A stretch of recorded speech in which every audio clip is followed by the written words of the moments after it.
Forged by the Apocalypse by M.T. Conboy. Chapter 2. A Bloodstained Beginning. I awoke to a world of darkness. The stink of blood filled the air. My eyelids were sealed shut, and literally every muscle in my body felt torn in two. I groaned and gagged as the scent of blood was joined by the taste. My mouth half filled, and I sputtered, trying to sit up while spitting out the rank taste. It was impossible to move. I had taken some hits in a short period, but whatever happened while I was blacked out had been more than I could handle. My back spasmed painfully, and I groaned again. Left with nothing but my pain and the unceasing darkness behind my eyelids, I was forced to confront what had happened. The spasm became a shudder as I remembered the feeling of my mind giving control of my body to an outside force, twice in only a few minutes. Each time I had been forced to kill. I managed to turn my head to the side as I evacuated the mostly empty contents of my stomach. Bile, thick with unconsciously swallowed blood, spewed forth violently. The pain forced me into a seating position, and I slumped forward. Groaning, I brought my knees to my chest and hung my head between them. "I killed them," I wheezed. "I'm so sorry. Sandra, the helpful guy." Without knowing their names, apologizing over the bloodbath felt disingenuous, almost cruel. More bile rose, but this time was forced down. With no little effort, I forced my eyes open. I was surprised to see the afternoon sun outside. The shadows of nearby trees cast the cafe in darkness. The scene was as awful as my imagination and memory expected, which meant it was straight out of a nightmare. Desperate to focus on anything but the gore, my eyes caught a still figure, somewhere to direct my anger. I struggled, trying to remember the final moments before I passed out. This wasn't my fault, was it? No, I thought. Horror and fear could only exist in the psyche for so long before the mind's defenses kick in. Disgust and terror quickly gave way to anger. "This was your fault, you crazy hag!" I petulantly kicked Mrs. Nable's lifeless body. My agonized muscles didn't thank me for it, but it still made me feel better overall. Anger was an easier feeling to embrace than guilt, after all. To my amazement, a sign started to float out of her dead body. Clear, legible writing was written large in white text on a black box. It completely obscured the world behind it, but even as I panicked and thought so, the box became transparent. With another thought, it was opaque again. Weird. The text was no less strange. 2 words, only one of them I recognized. Nabor Rosiacs, dead. Nabor Rosiacs, I sounded the word out. Haven't I heard that before? Something to do with looting. The words on the text box shifted in response to my second question. Would you like to loot Nabor Rosiacs? Context now told me the ridiculous string of letters was actually a name. Mrs. Nabel. Oh, that's just dumb. Despite feeling like it was becoming a catchphrase, I still couldn't stop myself from asking, what the fuck is going on? What kind of name was that? How had she taken control of me, as I was sure that she had? Calm down. Try to think. What did I know? It was May 23rd, and I was supposed to get my degree today. Instead, I ended up in the small cafe in the park, while an ominous voice counted down to the end. Not the end, I reminded myself. The end of the beginning. Mrs. Nabel had been acting strange until her eyes changed and everything was thankfully missing for a time. With some time to think, I allowed myself to wonder at what it all meant. She had forced me to kill everyone in the room, and then kill her. Why? She had seemed genuinely upset, apologizing and cursing the unfairness of things. There was a tiredness buried in that sadness. Had she simply not wanted to deal with whatever the ominous voice implied? If the beginning was ending, then what was starting?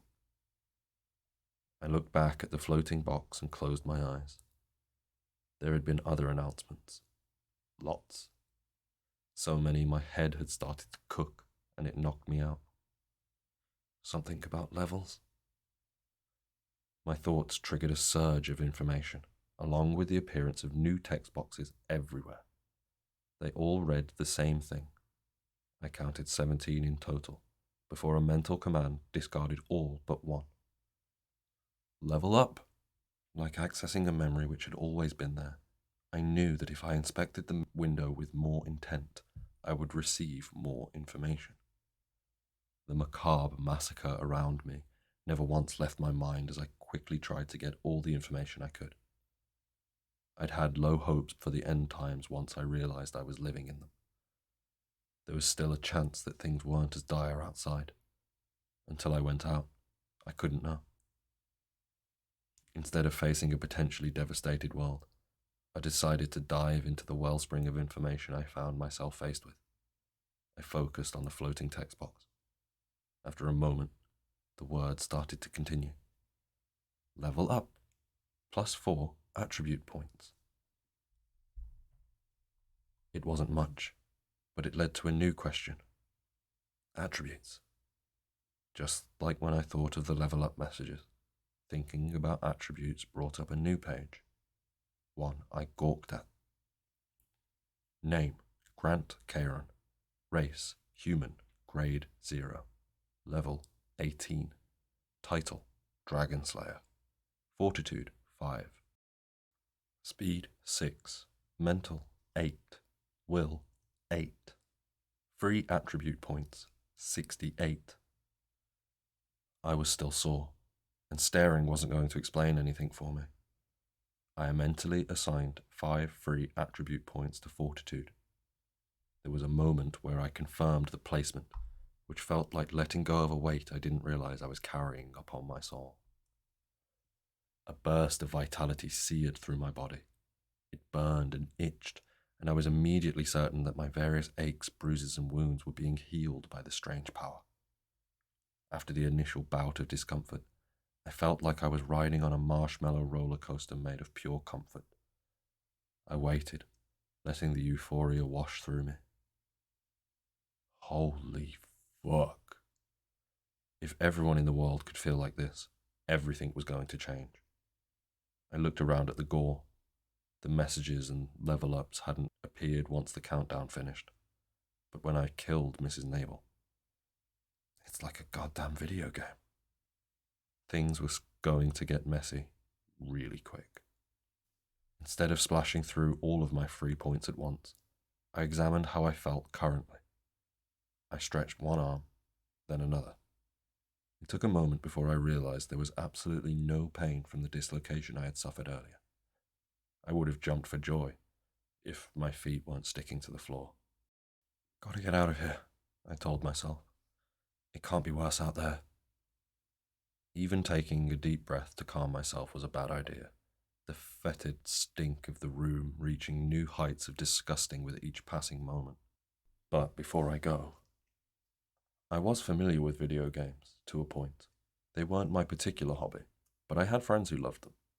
I quickly shoved down any nostalgia, not wanting to think about anyone I cared about. Luckily, I had a pretty good distraction. Focusing not on my attribute page, I looked back at the first window I had seen. Nabel Rosiacs, dead. Would you like to loot? The two messages had joined into one, but I wanted a more specific detail. With my focus aimed, the information I was looking for appeared. Even though I was half expecting what I saw, I still couldn't help exclaiming, "You've got to be absolutely taking the piss." Nabel Rosiacs, dead. Race, dragon. Level, 89. Yup. I looked at the dead body, then back to the text box, then at the dead body again. I've definitely lost my mind. Fine then. Let's exist in this new reality where I can change my physicality with a thought, and Mrs. Nabel is a dragon.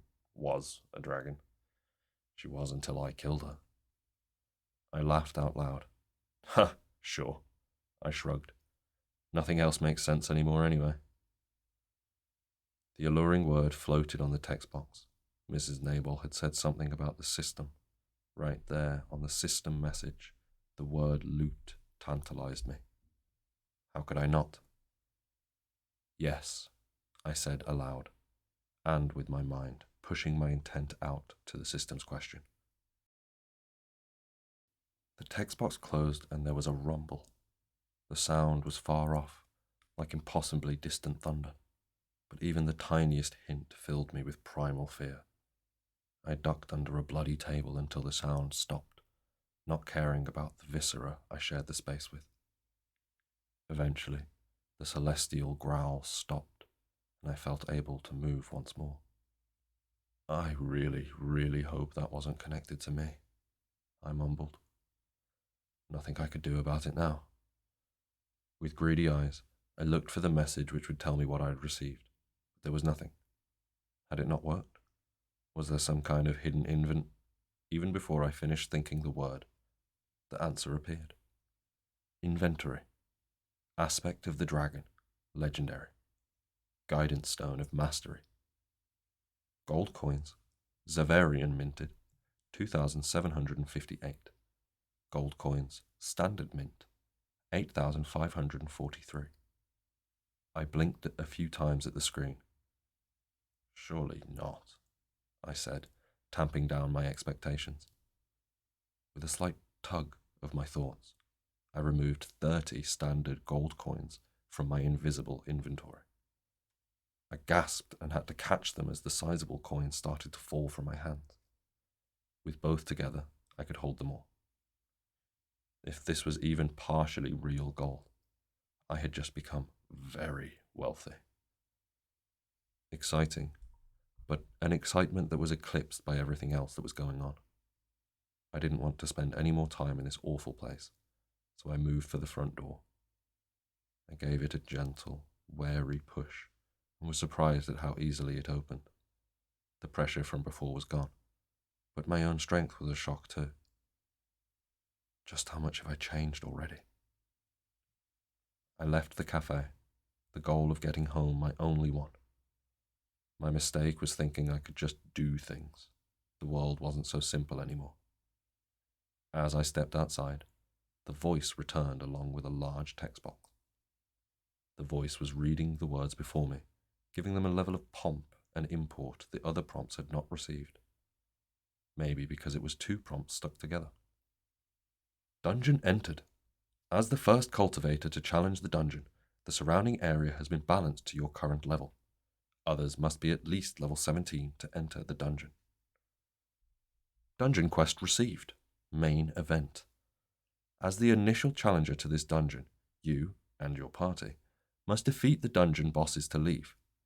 Bosses defeated, 0 of 3. Reward, claim on local area.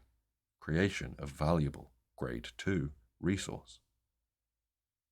Well, that's what I get for having a plan.